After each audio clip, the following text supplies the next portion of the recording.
PHNX Coyotes podcast brought to you by the one and only Draftkings Sportsbook, America's top-rated sportsbook. Download today using code PHNX and place a $1 football bet and get $200 in free bets.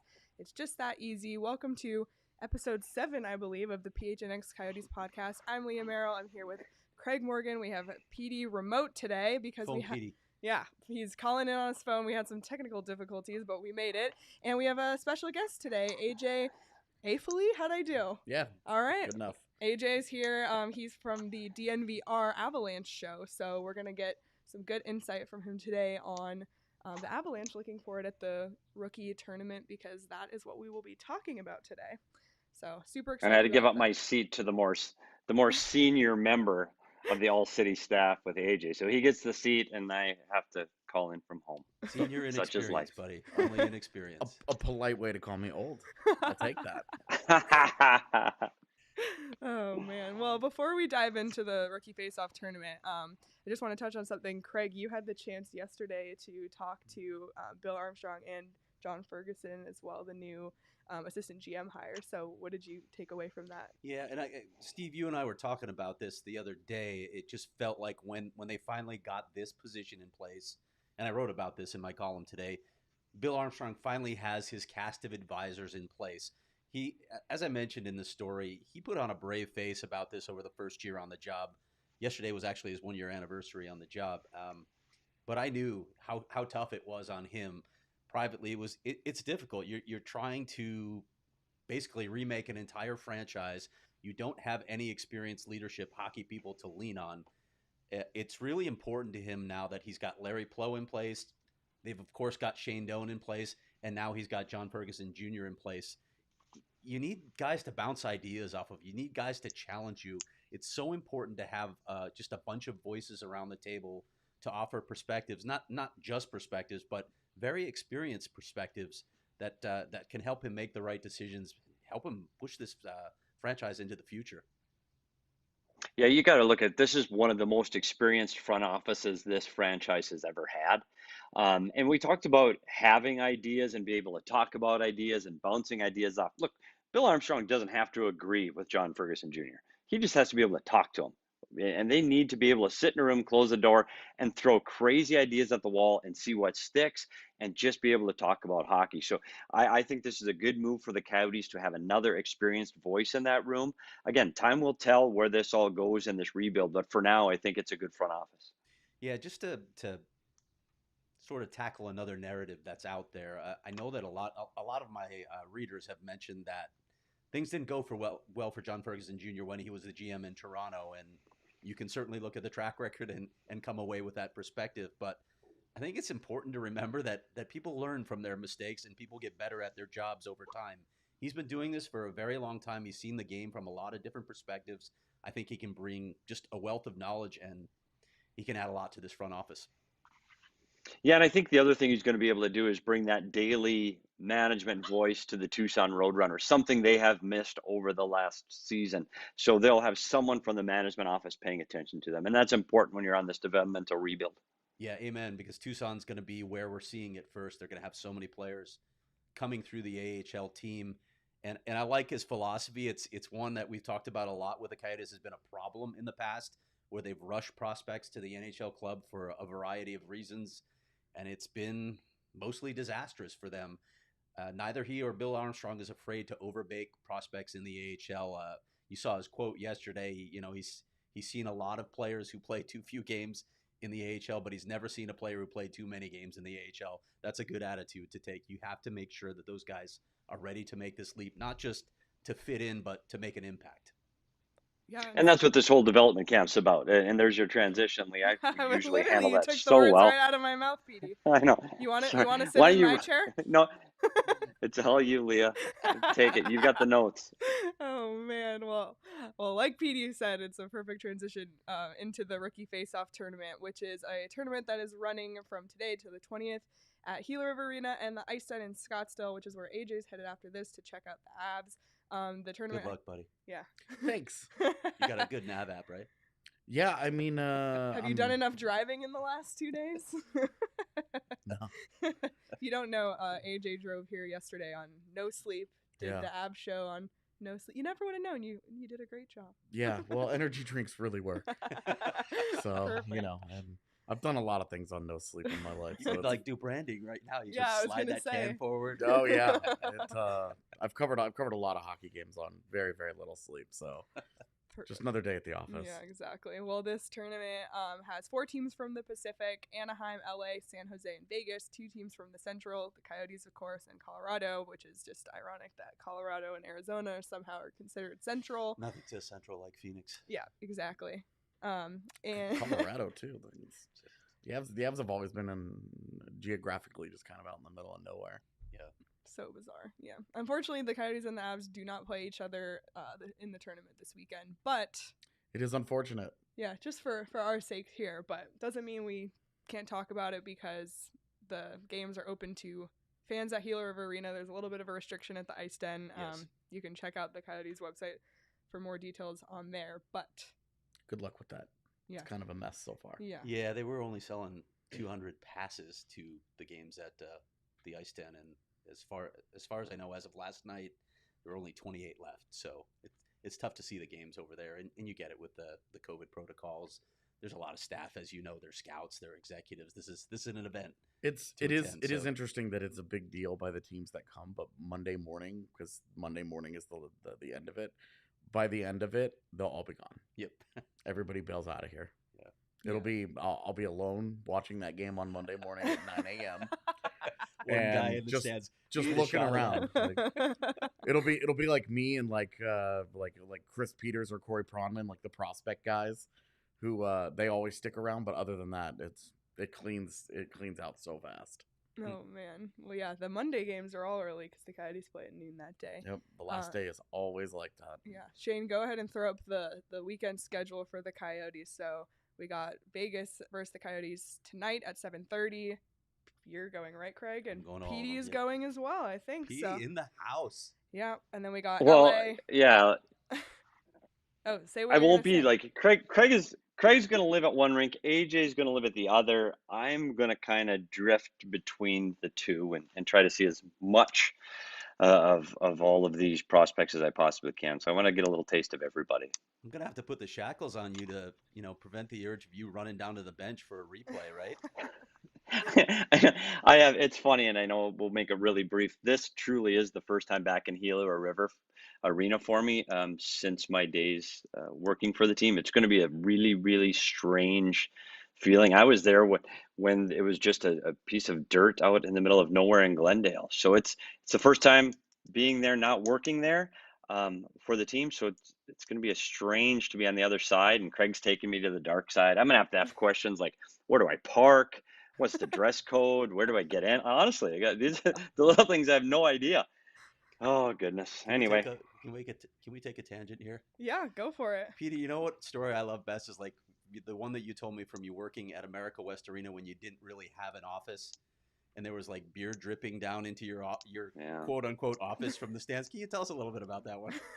The true story, and it's funny, like when I first started this job, it was VHS tapes, and I was barely allowed in the locker room or the coach's room. It's just the position and video has evolved so much since the late 90s. And back then, the video room was right underneath the bleachers behind the bench. So if you stood up too quickly, you'd hit your head, and it was down right to my right, and it's not kidding, right to the right of me, it was a big pillar that went right up through the stand. So if anybody spilt beer or anything, it would just dribble down my wall, and the floor would be so sticky underneath my feet. And that was my welcome to the NHL moment. It's changed a lot since then in the way, how the job is performed and where it is and what is thought of the video guy. But those early days, man, they were tough. Not every game on TV. So scouting a team, you do 2 weeks in advance. You're FedExing VHS tapes. The team leaves the hotel before they get the tape. It's just a mess. And now everything's on the cloud, on digital, on servers. It's such a different animal now than it was back then. I do miss those days at America West, though. I mean, that's how I cut my teeth in this league. So it's some really fond memories there. All That's awesome. We're finished with our That was a great tangent. And Okay. Thank you for asking. Thanks and good permission. night. Craig, I don't know if you heard, I'm but polite. Craig asked permission for the tangent. They're learning last week. Oh man. Well, let's launch in. We've kind of all glanced at the different rosters. the Coyotes roster, I mean, we've talked about a lot of big prospects. We talked this week, last week. There are some Coyotes to watch that we might not have considered, Craig, that you sent over a list. Yeah. Shane, throw it up. There it is. There you it can is. Go ahead and read them off. Yeah, I'll read Since them I off. can't see yeah, it, that's everyone okay. knows that too. So the Coyotes to watch whom you may not have considered. We have Ben McCartney, Mannix Landry. That is such a great name. It is. It really is. Very great. I'm rooting name. for Okay, that here's alone. the name that AJ knew how to pronounce. AJ. Oh, Vladislav Kolyachonok. There it is. I'm not even going to try. We'll just let AJ do it. Ty Emerson and David Tendick, who also AJ noticed on the Coyotes roster as well. Oh, yeah, the former Vancouver Giants goaltender. Yeah. His tandem goaltender in junior was Trent Miner, who's on the Avs roster. He's been buried a little bit in their system, playing in the ECHL. Hasn't really had a great opportunity, but I have the sense that he's still on their radar a bit.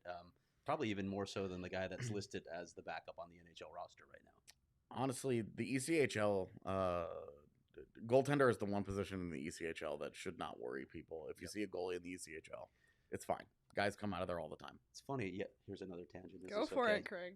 I've thought about this too, and I was talking to Danny Briere, who works, of course, for an ECHL franchise in the East Coast, how the Western teams don't use their ECHL teams the same way as the Eastern-based teams, and a lot of it's geography, obviously. But I wonder if that changes at some point where they start using it more as more of a developmental league as well. The Avs aggressively use theirs. That's cool. Because they're affiliated with Utah, so they can get them pretty quickly back and forth. But they've started using it a lot more aggressively with their skaters. So far, to no great effect, but something that they're trying to do. I always think about the arena up in Prescott Valley that's just sitting there looking for a team to play. It would be a great location for an ECHL franchise if they could get enough teams out west to make it work for the league. It's interesting, though, because the ECHL has different rink sizes. Yeah. So, like, the Avs, when they send goaltenders to the ECHL, they are playing their games on Olympic-sized rinks. So their goaltenders are not getting accustomed to North America. Right. And so, like, one of the guys that's also for the Avs at the tournament this weekend, their top goalie prospect is Justus Annunen, and he's been playing in the Finnish Pro League the last couple of years. He's probably ticketed for the Grizzlies to start with in the ECHL, and it doesn't help him adjust to North American-sized ice. Yeah, they need some standardization. Yeah, it's a wrinkle about the leagues that if they're going to take them seriously as developmental leagues, they need to consider things like that. Yeah. Well, Craig, you sent over this list who we might not have considered. Why should we consider some of them? Just because of the organization's opinion of them. Most of the players, other than Mannix, actually, who just sort of showed up in the scrimmage the other night and got noticed by the coaching staff. Those other guys are sort of all on the scouting staff's radar. They're prospects that they think, they're not necessarily at the top of that list, but they're all guys that they're watching that they think have a chance to make an impact, maybe in a depth role at the NHL level. Petey, do you have any insights on that list, or did you miss it? No. What's funny is, and AJ kind of alluded to this early in the show, on what the coaching staff is viewing of this group for this weekend. I mean, it's their thoughts and minds are on next week. There'll be plenty of NHL coaches and NHL staffs here at these two buildings watching these players. But honestly, they're not looking for much. They're looking for people to have a good effort, work hard, and maybe show some individual skill. This is not going to be a place where guys are making the team from this development camp. The most you can hope for from this development camp is to help give you a step ahead when you get to main camp next week. Because I know these NHL coaches, they'll glance at the ice and go, hey, that was a nice move, it was a nice play, but wait until they're playing against NHLers. So I appreciate the tournament for what it is. I think it's a wonderful place to highlight these developing guys, and scouts and managers use it more for a tool to gauge where they're going to be in the future. Mm-hmm. But for where these guys are going to be in a month from now, gosh, to put them on the same ice with NHLers in a week, it's going to be a much, much, much different game than you're going to see over the next few days. Definitely. Well, I don't think we'll be able to bet on these rookie face-off games, but what you can bet on is basically anything else on today's segue. I know. Using the Draftkings Sportsbook app, America's top-rated sportsbook app, and if you sign up now using the code PHNX, You get $200 in free bets if you want to learn how to bet, since, sports gambling here in Arizona, it's only been legal for a week. I know in Colorado, you guys do a lot of stuff. I asked Ryan for some bets yesterday, and the two he gave me both were failures. So thank you, Ryan, for that. It's okay because Call him out on the show. That's good. if you're listening, Yeah. I forgive you. Put them on blast. Jeez. It's okay. I was the one who asked him because I was still learning what I was doing using my free bets, because that was a perk. And this weekend there's the no-brainer offer. So if either Arizona or Minnesota scores 1 point during the game, you win. You can double your money. We'll talk more about that game later in the show. But DraftKings is safe, reliable, and secure. Super easy to deposit and withdraw your money at your convenience. So be sure to sign up using code PHNX ahead of this week's slate of college games and NFL games.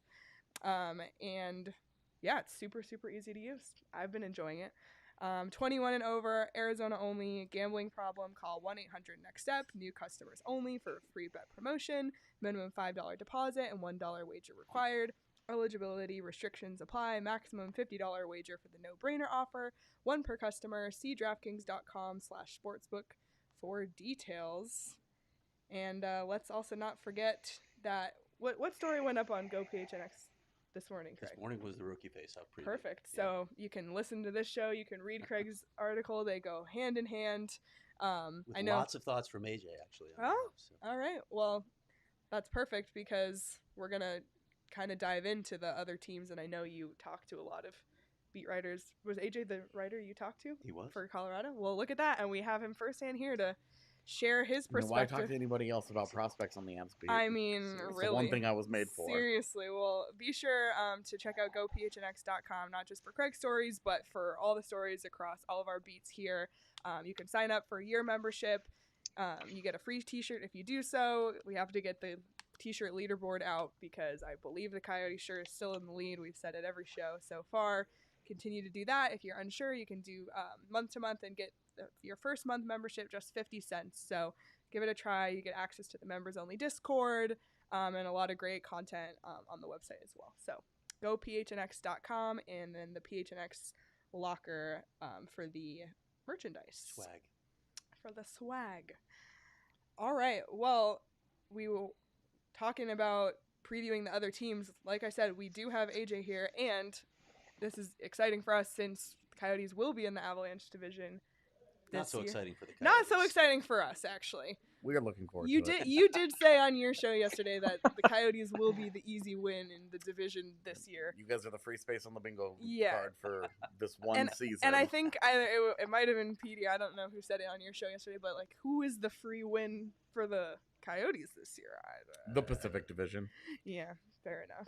Yeah, talk about a bad year to move from the Pacific. I mean, not that it matters. Maybe it's actually better for the Coyotes that they're moving to the Central because It is. the goal is to lose. Yep. So Yeah. it's a tough division. But if we're going to talk about prospects for the rookie faceoff, we might as well start with the Avs. Yeah, because let's start with the Avs. They're If we my- have to. my pick to win the Cup this year now that they finally have a goaltender capable of carrying them there. But let's talk about the prospects. We have the expert in the house, so why don't you just riff for a while here? Yeah, go for it. Yeah, so it's a pretty good development camp roster for them this year because they're sending. They've got 5 first-round picks that are going with Shane Bowers and Alex Newhook, Bowen Byram, Justin Barron, and their most recent one, Oscar Olausen. Some of those guys are good. We'll see. They'll look different. Newhook and Byram will be on the NHL team this year. They will have eventually prominent roles on a cup contending team. So lots of expectations for them. I don't think they're going to play very much. Like, I think they'll play today and then just hang out in the sun for the rest of the weekend. They don't really need to be here. This is just a tune-up for them, kind of a launch pad for camp next week. Byram is only here because he did not play as much as they wanted him to last year. He played 19 NHL games, and then Keegan Colasar ran him and hit him in the head, and he missed the rest of the season. And they just wanted him to get some ice time. So that's why he's here. That's it. That's the only reason. They wanted him just to get a little bit of a tune-up. Alex Newhook, same thing. he's taking it a lot more serious than Byram. He hasn't been to one of these before. Byram has done this previously. Newhook is very dialed in. He's every once in a while you see the young guy that gets it, where it just clicks, and he has the work ethic and the competitiveness and just the skill to be an impact player quickly in his career. He has all of that. The real question is just where does it translate for him? So if he has a great weekend here, cool. If he doesn't, cool. It's not going to matter. He's going to be part of the Avs no matter what. Let's dive a little more into. Well, one thing with him. Oh, go ahead, Petey. Sorry.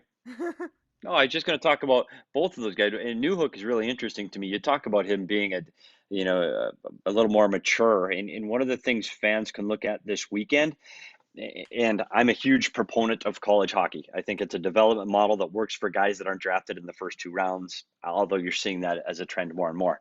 Newhook's a college kid, played at Boston College. So you get it's a different training. It's a more practice time. You have more coaches with their hands on. It's a different development path than Canadian Junior.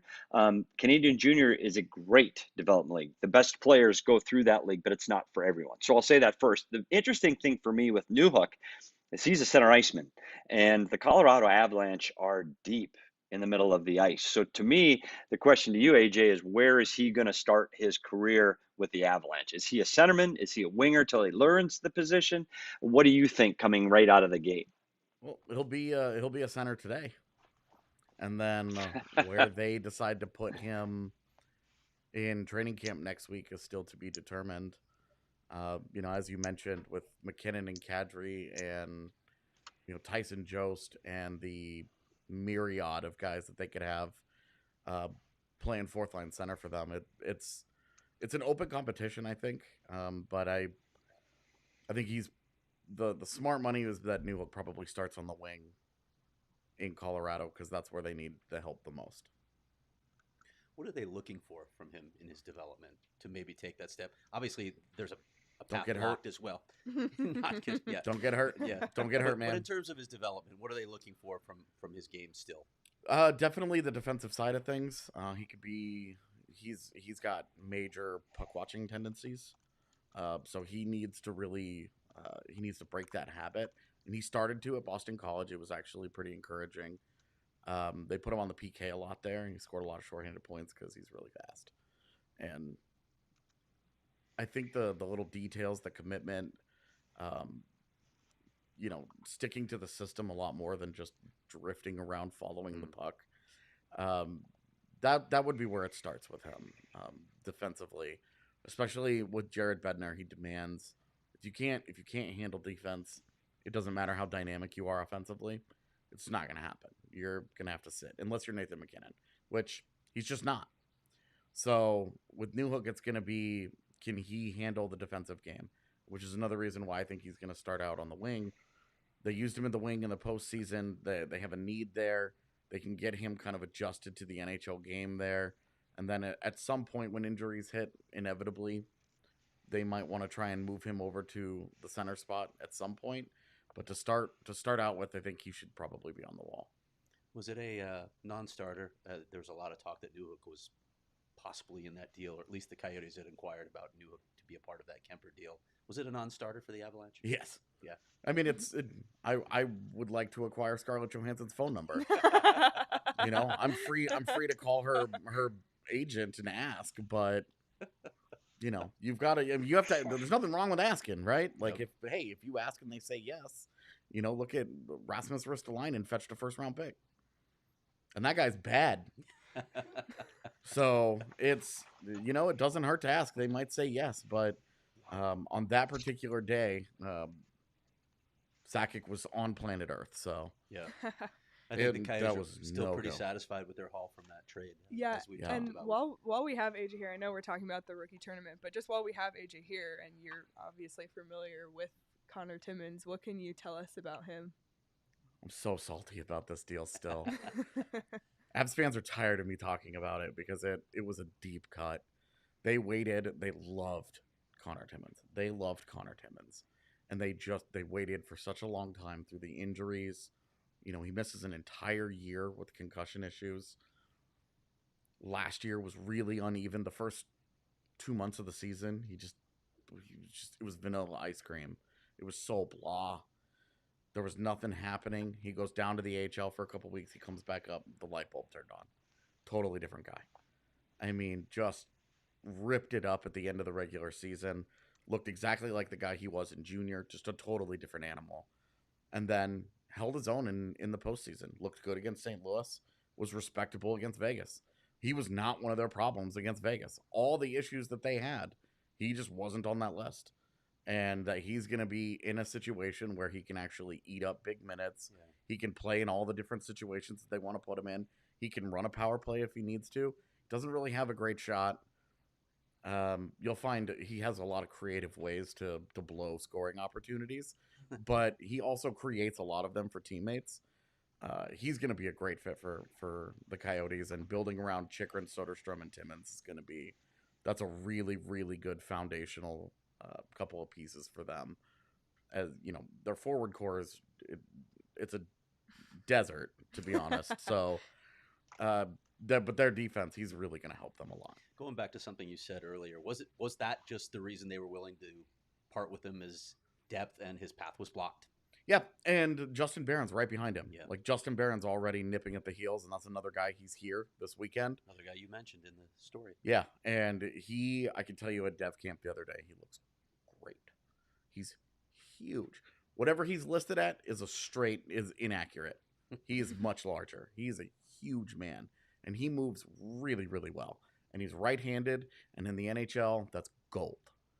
Which is one reason giving up Timmons hurt, is because he's young, he's cost-controlled, he's good, he has legit upside, and he's right-handed. Yep. Well, we feel lucky to have him. I mean, they got, like I said, the Coyotes are pretty happy with that haul. They got a first-round pick, and they got Connor Timmons.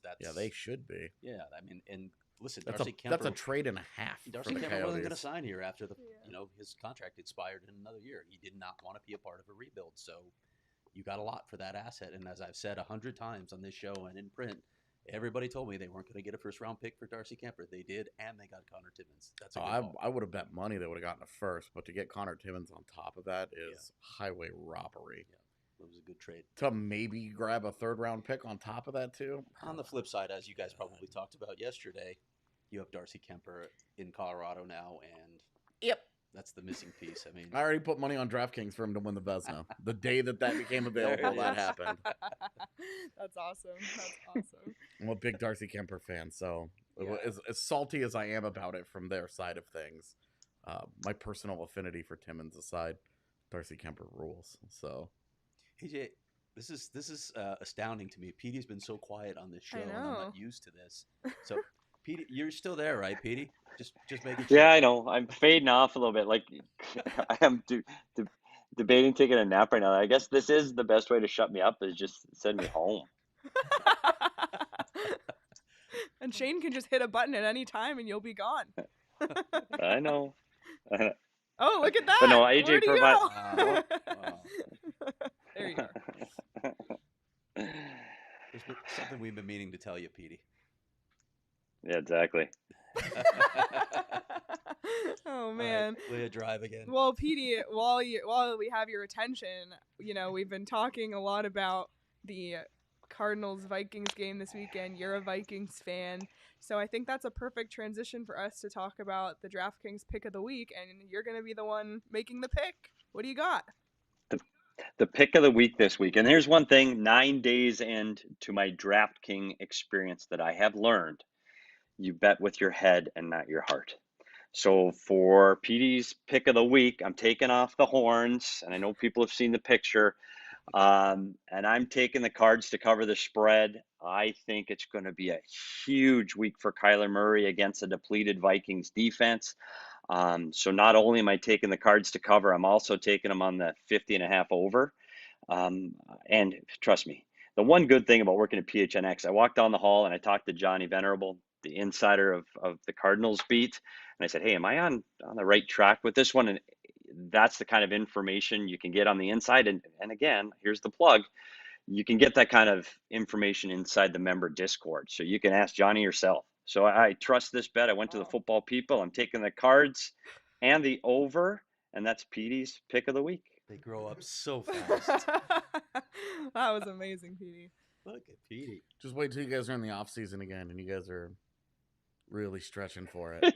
Dude, by the way, I need to mention wait. that AJ said off the air that they bet on things like Russian table tennis, which is something we need to look into. Yeah, Clearly, we're not getting green. I want to do Aussie rules football and stuff. We had one of our picks of the week. We just took the longest odds we could find on the app, and it was like 50,000 to 1. We all put $10 on it. That's Just because, hilarious. I mean, what happened if that guy wins? Your life is different, so why not? Who cares what sport it is? Yeah, It was- we should. I think it was ultimate frisbee, and it was like some my some God. like long shot Russian dude at 50,000 to 1, and we were like, definitely $10. Are you serious? Come on. Well, Petey just said Yeah, don't we're bet still with, don't bet with we're your all- head, bet with your heart, but that sounds like a heart bet for me. That sounds like a head bet. It's 50,000 to 1. I mean, Yeah, AJ, we're we're still still baby steps here in Arizona. Like we're still learning in Arizona. Just give us a few more weeks with the app. We'll get there, but it's still the easy ones. yeah, you guys going into season though, you'll have lots of hockey to bet on for 9 months, and then you'll run into the wall, and you'll start looking at esports and stuff, and Don't sleep on Korean baseball. that's Oh, yeah. Look, the KBO was a whole thing for us during shutdown. We were big into KBO. We all took teams. It was a whole thing for us. And yeah, that's our producer Shane talking. He's also on the PHNX Bets show, so be sure to check that out daily if for picks, because as I said, I need all the help I can get, and I can do it getting my practice in now with my free bets that I got from using code PHNX to sign up on the Draftkings Sportsbook app. So be sure to do that. You can follow Petey's advice, betting against his own team to choose the Cardinals to Is that cover. 2 weeks in a row we've done that? Because I had the Yeah, Bears last- you did bet okay. against the Bears, and trend you here. were right. So hopefully Petey's right too. And Tough then bet. our draft, Bears at Rams. yeah, well, our picks of the week we could be 2-0. So we'll see how we do. Make sure you download the DraftKings Sportsbook app now. Use code PHNX to sign up. 21 and over, Arizona only. Gambling problem, 1-800-NEXT-STEP. New customers only for the free bet promotion. Minimum $5 deposit, $1 wager required.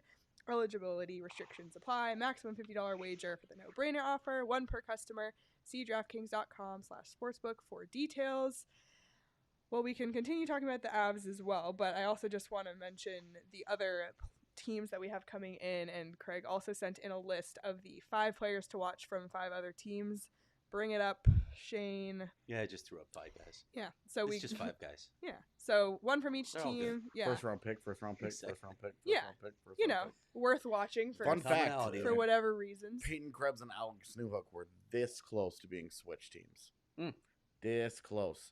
Without the Achilles injury from Krebs leading up to his up to that draft, Krebs probably would have been the guy for Colorado. We talked about the Golden Knights list off the air as well. Yeah. Not an impressive list of players, but It's that's Krebs. the one guy. Yeah, he's going to be on the team. Yeah. Yeah. They've got I like Lucas Cormier as a puck moving D.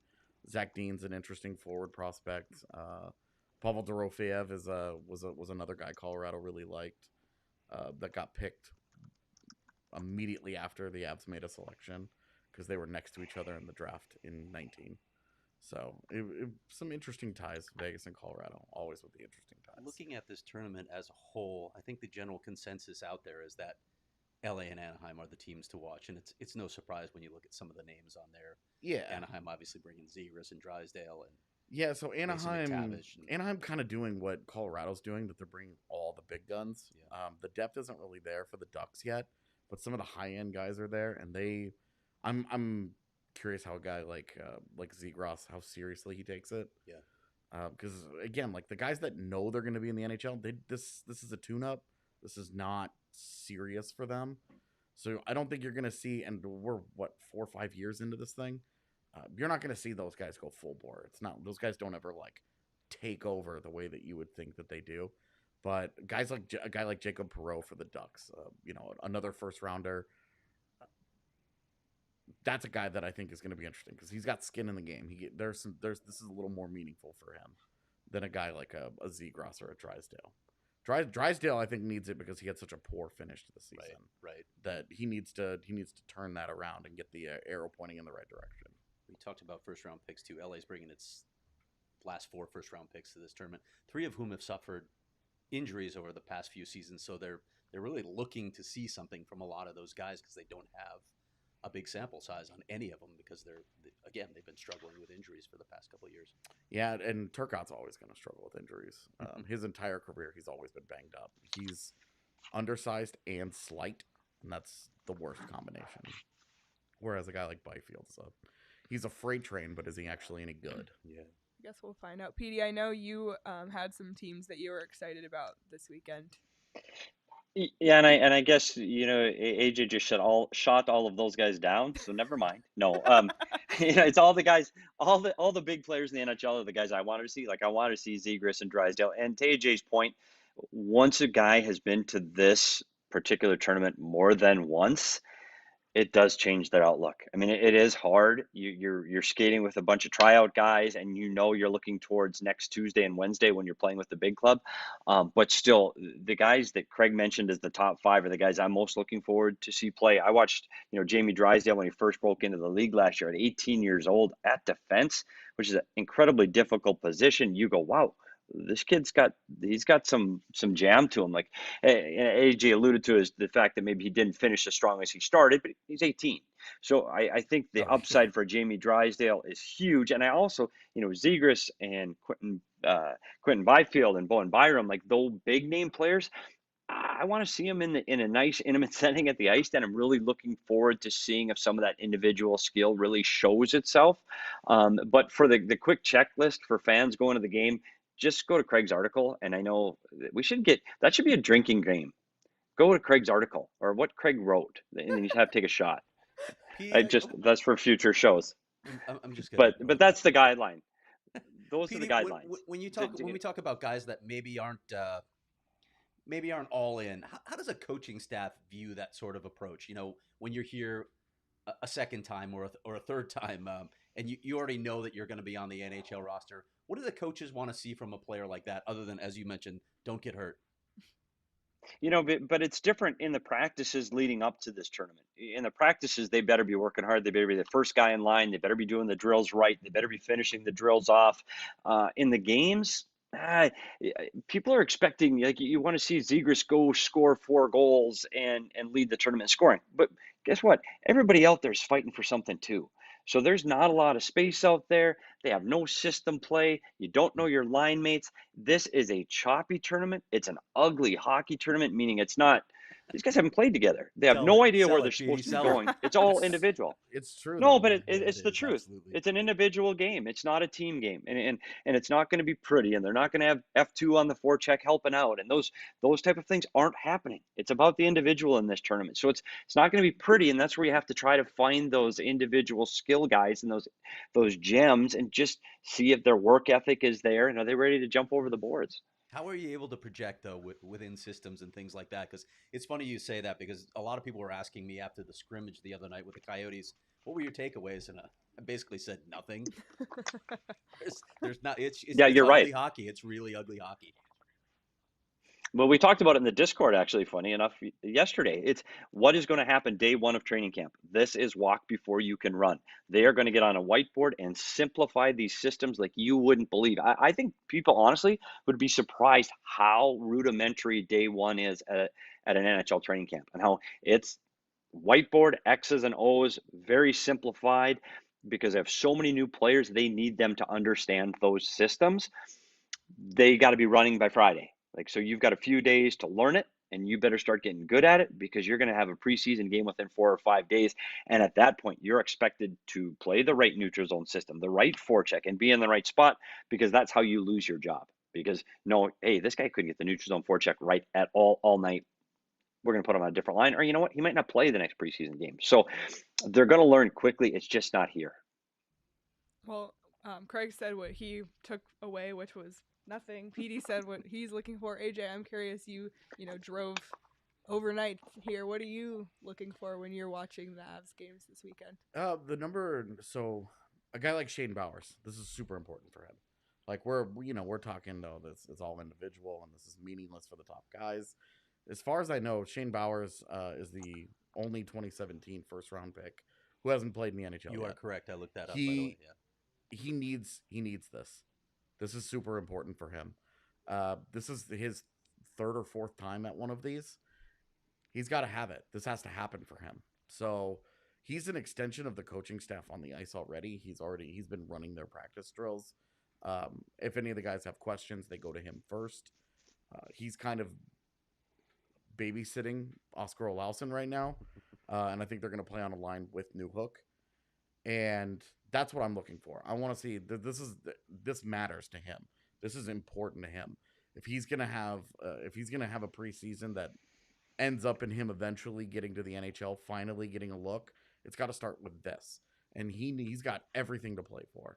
And while he can't make the team, he can absolutely ensure that he gets forever buried on their depth chart with a poor performance this weekend. So Shane Bowers needs this. This is really important for him. Well, it's interesting. There'll definitely be a lot of storylines to look for, not just with the Coyotes, but other teams. So be sure to check out the games. If you can't be there in person, they're ArizonaCoyotes.com. They're going to have all the games. I think all the every team will be streaming the games. So with blackout restrictions, because makes sense. Because of course, that's the tale as old as time. But I think everyone's just excited to get to consume hockey again, and live hockey's always the best. There's nothing better, even if it's just a rookie tournament face-off tournament at the Ice Den in Scottsdale. But I mean, I know I'm excited. If y'all are catching us on YouTube right now, please be sure to hit that subscribe button, hit the bell, get notifications. Follow us at PHNX_Coyotes on Twitter, at PHNX_Sports on Twitter, Instagram, Facebook, YouTube, everything. That's where all the good information is. And then be sure also to subscribe on wherever you listen to podcasts so you can have it come up right away. We do 5 shows a week, 3 live, 2 podcasts, all our podcasts. So yeah, I mean, we're having a good time. First full week down. How does everyone feel? Petey, you feel good? Yeah, I'm good. I'm good. Okay. I'm at home. I can go take a nap right now. I was going to say, you didn't even show up today. How hard is it? I know. Well, we've got to get to the rink, Craig. Like, our work day hasn't even close to starting. True. AJ's going to work for like 48 straight hours. Okay. Well, we'll make sure everyone has time to get to the rink here, and we'll wrap it up. But you can catch us. We'll be back next week. Like I said, follow us along on Twitter. We'll post our show schedule then, and also the Discord. And like we said, Craig and Petey will be at the Gila River Arena tonight. AJ will be at the Ice Den. Direct any questions about the Avs to him. What's your Twitter handle? Where can everyone find you? As of right now, there's been Oh yeah, I heard about this. yes. Let's dive into this a little more. There's been some censoring by Big Tech of my really controversial hockey voice. So I'm using a backup Twitter account at Return of AJ right now. All right, well, it's a lot easier to spell than my real name. And that's a fitting handle, I think, as well. Yeah, you might want to think about sticking with that. It's actually really good. I kind of like it. It's really obnoxious that it has to exist. Oh, man. Yeah. Well, thank you all for tuning in, and we will be back with more Coyotes content 5 days a week going on forward. Monday as AJ heads back to Denver. Yeah, exactly. Sorry. Yeah. 15 hours? 13. Wow. It took me 21. Depends on which way you go. Exactly. AJ doesn't go straight line. Like AJ stops, visits people, hangs out. It's true. Yeah, it's amazing. I'm gonna go see my brother on the way home. Well, that's a good excuse. That's a good reason. Perfect. Well, thank you so much, AJ, for stopping by. Petey, thank you for figuring out the technology to be here at the very last seconds. Craig, thank you as always, and we'll see everybody next week. Thanks so much.